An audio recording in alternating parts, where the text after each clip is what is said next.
नमस्कार दोस्तों, स्वागत है आपका आज के मुख्य समाचार में। सबसे पहली बड़ी खबर में आपको बताएंगे, बिहार के लिए यह महीना भारी, गिरने वाली है सरकार। भाजपा जदयू की गरमाहट के बीच राजद ने किया ये दावा। इसी के साथ दूसरी बड़ी खबर में जिक्र होगा कि यूपी में बीजेपी को एक और बड़ा झटका, सपा में शामिल हुए पूर्व मंत्री दारा सिंह चौहान। तीसरी बड़ी खबर में आपको बताएंगे कि यूपी में भाजपा नेताओं का इस्तीफा। कांग्रेस नेता सुशील कुमार शिंदे बोले, तानाशाही से तंग आ चुके हैं, इसलिए पार्टी छोड़ रहे हैं। दोस्तों, हर एक खबर की गहराई में आपको ले जाएंगे, लेकिन उससे पहले अगर आपको भी ऐसा लगता है कि भाजपा की उल्टी गिनती शुरू हो चुकी है, तो आप अभी इस वीडियो को लाइक कीजिए और इस लाल बटन को दबाकर चैनल को सब्सक्राइब करके घंटी बजाइए और कमेंट में लिखे जय हिंद। बिहार के लिए यह महीना भारी, गिरने वाली है सरकार। भाजपा जदयू की गरमाहट के बीच राजद ने किया ये दावा। जी हाँ दोस्तों, पिछले एक हफ्ते के अंदर बिहार की सियासत खासी गर्म हो गई है। राज्य और केंद्र की सरकार में शामिल दो प्रमुख दलों भाजपा और जदयू के नेता एक दूसरे पर तीखे शब्द बाण छोड़ रहे हैं। शराबबंदी पर दोनों दलों के स्टैंड में फर्क अब साफ नजर आने लगा है। सम्राट अशोक के बहाने अलग ही खिचड़की पक रही है। इधर उत्तर प्रदेश में जदयू ने भाजपा के खिलाफ चुनाव लड़ने का ऐलान कर दिया है। इसके साथ ही कई लोगों को लगने लगा है कि भाजपा और जदयू अब एक दूसरे से दूर होने का बहाना ढूंढने लगे हैं। इस बीच लालू यादव और तेजस्वी यादव की पार्टी ने दावा किया है कि बिहार की सरकार जल्द ही जाने वाली है। राजद के प्रवक्ता मृत्युंजय तिवारी ने कहा कि भाजपा और जदयू में अब शराबबंदी पर भी घमासान मच गया है। खरमास खत्म हुआ नहीं कि खेल शुरू हो गया। जदयू और भाजपा के प्रवक्ता एक दूसरे के नेताओं को अपमानित कर रहे हैं। रगड़ा झगड़ा बता रहा कि बिहार की सरकार जाने वाली है, यह महीना भारी पड़ेगा। शराबबंदी सफल करने की जिम्मेदारी जिनके पास है, वे सत्ता के नशे में चूर होकर आपस में लड़ रहे हैं। सारी बीमारियों की एक ही दवाई है, सरकार की विदाई। चलते हैं अगली खबर की तरफ। यूपी में बीजेपी को एक और बड़ा झटका, सपा में शामिल हुए पूर्व मंत्री दारा सिंह चौहान। जी हां दोस्तों, यूपी विधानसभा चुनाव से पहले बीजेपी छोड़ने वाले नेताओं के बीच सपा में शामिल होने की होड़ सी मच गई है। 14 जनवरी को योगी सरकार में मंत्री रहे स्वामी प्रसाद मौर्य 6 अन्य विधायकों के साथ शामिल हो गए। इस बीच आज बीजेपी की योगी सरकार में वन एवं पर्यावरण मंत्री पद से इस्तीफा देने वाले विधायक दारा सिंह ने भी समाजवादी पार्टी में शामिल हो गए हैं। सपा सुप्रीमो अखिलेश यादव की मौजूदगी में रविवार को पूर्व मंत्री दारा सिंह चौहान ने समाजवादी पार्टी की सदस्यता ली। इस बीच बड़ी संख्या में क्षत्रिय समाज के लोगों ने पार्टी की सदस्यता ग्रहण की। पूर्वांचल के मजबूत नेता कहे जाने वाले दारा सिंह चौहान ने कहा कि सपा में आज बड़ी संख्या में लोग ज्वाइनिंग कर रहे हैं। उन्होंने कहा, जब प्रदेश में सरकार बनी थी तो नारा दिया गया था कि सबका साथ सबका विकास, मगर विकास चंद लोगों का ही किया गया। उन्होंने कहा कि अब प्रदेश का पिछड़ा समाज ठगा नहीं जा सकता। उन्होंने कहा कि दलित, पिछड़ा और वंचित समाज के लोगों ने इन्हें वोट दिया था, मगर आज वो सब सड़क पर बेहाल घूम रहा है। अब प्रदेश का हर समाज उत्तर प्रदेश में अखिलेश को मुख्यमंत्री बनाना चाहता है। चलते हैं अगली खबर की तरफ। यूपी में भाजपा नेताओं का इस्तीफा। कांग्रेस नेता सुशील कुमार शिंदे बोले, तानाशाही से तंग आ चुके हैं, इसलिए पार्टी छोड़ रहे हैं। जी हाँ दोस्तों, उत्तर प्रदेश के मुख्यमंत्री योगी आदित्यनाथ पर निशाना साधते हुए कांग्रेस के वरिष्ठ नेता सुशील कुमार शिंदे ने शनिवार को कहा कि कई नेता चुनाव से पहले भाजपा छोड़कर अन्य पार्टियों में शामिल हो रहे हैं क्योंकि वे तानाशाही से तंग आ चुके हैं। शिंदे ने पत्रकारों से बात करते हुए कहा कि उत्तर प्रदेश के आगामी चुनाव में कांग्रेस को कुछ वर्गों से वोट मिलेगा। उन्होंने हालांकि इस सवाल को अधिक तवज्जो नहीं दी कि सत्तारूढ़ भाजपा छोड़ने वाले नेता कांग्रेस की बजाय समाजवादी पार्टी सपा को क्यों पसंद कर रहे हैं। एक सवाल के जवाब में पूर्व केंद्रीय गृह मंत्री ने कहा कि प्रधानमंत्री नरेंद्र मोदी के हालिया पंजाब दौरे के दौरान उनकी सुरक्षा में कोई चूक नहीं हुई थी। कथित सुरक्षा चूक के बाद प्रधानमंत्री मोदी के बयान के बारे में पूछे जाने पर शिंदे ने कहा, मुझे नहीं लगता कि प्रधानमंत्री की सुरक्षा में कोई चूक हुई थी। उन्हें प्रधानमंत्री और उनके सुरक्षा कर्मियों को समारोह में पंजाब में जाने से पहले विभिन्न एजेंसियों से पूछना चाहिए था। खुफिया जानकारी 24 घंटे पहले उपलब्ध होती है। वे वहां कैसे गए? अब वे कांग्रेस पर राजनीति का आरोप लगा रहे हैं।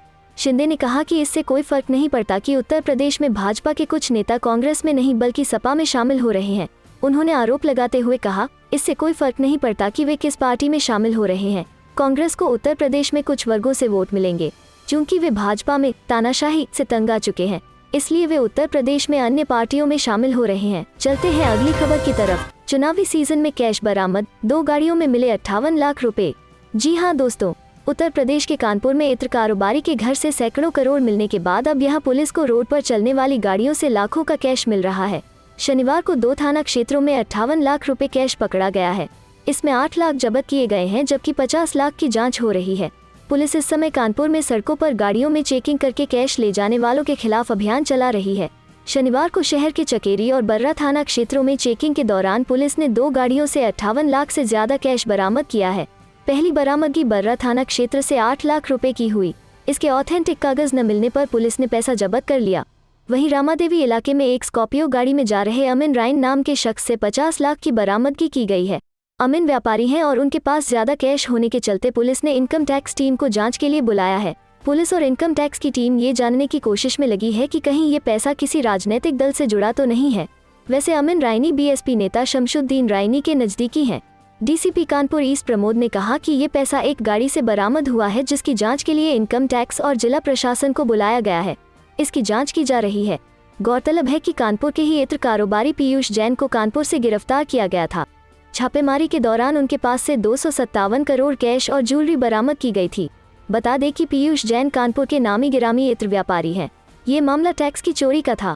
चलते हैं अगली खबर की तरफ। संयुक्त किसान मोर्चा ने लिया बड़ा फैसला, चुनाव लड़ने वाले किसान संगठनों को किया बाहर। जी हां दोस्तों, शनिवार को संयुक्त किसान मोर्चा की दिल्ली हरियाणा के सिंघू बॉर्डर पर बैठक हुई। इस अहम बैठक में एसकेएम ने फैसला लिया कि पंजाब विधानसभा चुनाव 2022 लड़ने वाले 20 से अधिक किसान संगठनों को 4 महीने के लिए बाहर कर दिया गया है। संयुक्त मोर्चा से विशेष अवधि के लिए सस्पेंड हुए इन संगठनों ने पंजाब चुनाव में चुनावी ताल ठोकी है, जिसके बाद एसकेएम ने इन संगठनों के खिलाफ ये कार्रवाई की है। वहीं किसान नेता राकेश टिकैत ने इस बैठक के बाद कहा, हम 21 जनवरी से 3-4 दिनों के लिए उत्तर प्रदेश के लखीमपुर खीरी का दौरा करेंगे और प्रभावित किसान परिवारों से मुलाकात करेंगे। हम अपने आंदोलन की आगे की कार्रवाई पर चर्चा करेंगे और रणनीति बनाएंगे। वहीं भारतीय किसान यूनियन के नेता युद्धवीर सिंह ने अभी तक केंद्र ने एमएसपी पर न तो कोई समिति बनाई है और न ही इस पर हमसे संपर्क किया है। लखीमपुर खीरी कांड में शामिल होने वाले राज्य मंत्री को सरकार ने नहीं हटाया है। अगर सरकार हमारी मांगों का जवाब नहीं देती है तो हम 31 जनवरी को विरोध दिवस मनाएंगे। बता दें कि भारतीय किसान यूनियन चड़ूनी ने तो सबसे पहले अपनी अलग पार्टी बनाकर पंजाब विधानसभा चुनाव में ताल ठोक दी है। इसी तरह मोर्चा में शामिल पंजाब की 22 किसान जत्थेबंदियों ने भी अलग मोर्चा बनाकर चुनाव लड़ने का ऐलान किया है और मोर्चा के अहम सदस्य बलबीर सिंह राजेवाल को मुख्यमंत्री का चेहरा बनाया है। भाजपा के विकेट गिरते जा रहा है, वो हमारी रणनीति नहीं समझ पा रही। अखिलेश। जी हां दोस्तों, अखिलेश यादव ने शुक्रवार को भाजपा पर तंज कसते हुए कहा कि एक एक कर उसके विकेट गिरते जा रहे हैं और वो समाजवादी पार्टी की रणनीति को समझ ही नहीं पा रही।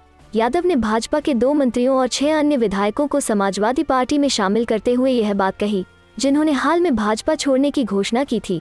भाजपा छोड़ समाजवादी पार्टी में शामिल हुए विधायकों में अधिकतर अन्य पिछड़ा वर्ग से भाजपा के 6 विधायकों के अलावा उसके सहयोगी अपना दल सोनेलाल के एक विधायक ने भी यहां पार्टी कार्यालय परिसर में एक बड़ी जनसभा में कोविड के मानदंडों को धता बताते हुए सपा की सदस्यता ग्रहण की। भाजपा छोड़ समाजवादी पार्टी में शामिल हुए विधायकों में अधिकतर अन्य पिछड़ा वर्ग से हैं। एक अधिकारी ने कहा कि स्थानीय प्रशासन उल्लंघन की जांच कर रहा है। निर्वाचन आयोग ने 15 जनवरी तक चुनावी सभाओं पर रोक लगा रखी है। यादव ने विधायकों के सपा में शामिल होने को लेकर मुख्यमंत्री योगी आदित्यनाथ पर तंज कसते हुए कहा, भारतीय जनता पार्टी के लगातार विकेट गिर रहे हैं। हालांकि हमारे बाबा मुख्यमंत्री क्रिकेट खेलना नहीं जानते, इसलिए उनसे कैच छूट गया। इस बार तो भाजपा वाले ऐसे हिट विकेट हुए कि कोई इस रणनीति को समझ नहीं पाया। पहले चरण में 10 फरवरी को मतदान को उत्तर प्रदेश विधानसभा के लिए 7 चरणों में मतदान होना है। पहले चरण में 10 फरवरी को मतदान होगा। उन्होंने कहा कि भारतीय जनता पार्टी दावा कर रही है कि उसे उत्तर प्रदेश चुनाव में 3/4 सीटों पर जीत मिलेगी, जिसका अर्थ है कि उन्हें केवल 3 या 4 सीटें मिलेंगी। चलते हैं अगली खबर की तरफ। बिहार में शराबबंदी पर भाजपा जदयू फिर आमने सामने, सुशील मोदी चिंतित। जी हां दोस्तों, बिहार में नेता भले ही दावा करे कि सत्ताधारी गठबंधन में सब कुछ ठीक चल रहा, लेकिन ऐसा दिख नहीं रहा है। सम्राट अशोक को लेकर भाजपा और जदयू में हुई तनातनी के बाद अब शराबबंदी को लेकर बयानबाजी शुरू हो गई। भाजपा के प्रदेश अध्यक्ष संजय जायसवाल जहां जदयू के प्रवक्ता अभिषेक झा के एक बयान पर आईना दिखाने की कोशिश की, तो जदयू ने भी उन्हें नसीहत देने में देर नहीं की।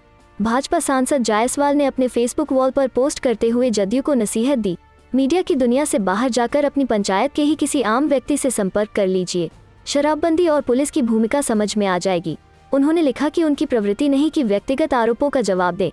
मुझे पता चला कि जदयू प्रवक्ता अभिषेक झा उनके लोकसभा क्षेत्र में जहरीली शराब के कारण हुई मृत्यु के बाद वहां जाने पर जवाब मांग रहे हैं। जदयू प्रवक्ता का मुझसे सवाल करना बताता है कि यह जदयू का बयान है, क्योंकि प्रवक्ता दल की बातें रखता है, अपनी व्यक्तिगत नहीं। जायसवाल ने आगे यह भी लिखा कि वे जहरीली शराब से मरने वालों के स्वजनों के घर गए थे और आगे भी जाते रहेंगे, आर्थिक मदद भी करेंगे। कोई जहरीली शराब पीकर मरता है तो निश्चित ही वो अपराध है, पर इससे प्रशासनिक विफलता के दाग को धोया नहीं जा सकता। शासन के एक घटक दल के अध्यक्ष होने के नाते मेरी भी विफलता है। वे उन गरीबों से इंसानियत के नाते मिलने गए थे, पीड़ित परिवारों को थोड़ी सी मदद भी की है, क्योंकि गुनाहगार मरने वाले थे, ना कि उनके स्वजन। जायसवाल के इस बयान के बाद जदयू प्रवक्ता झा ने कहा कि क्या यह समझा जाए कि संजय जायसवाल शराबबंदी के खिलाफ जो बोल रहे हैं वो भाजपा का स्टैंड है। दरअसल उनके बयान से यह साफ मालूम हो रहा कि उन्होंने पूर्व में दिए गए अपने 2 विरोधाभासी बयान पर सफाई देने की कोशिश की है। उन्हें यह स्पष्ट करना चाहिए कि सम्राट अशोक के खिलाफ अपशब्द कहने वाले दयाशंकर सिन्हा से पुरस्कार वापसी की मांग के समर्थन में हैं या नहीं। जायसवाल इससे पहले भी शराबबंदी कानून की समीक्षा करने की बात कर चुके हैं।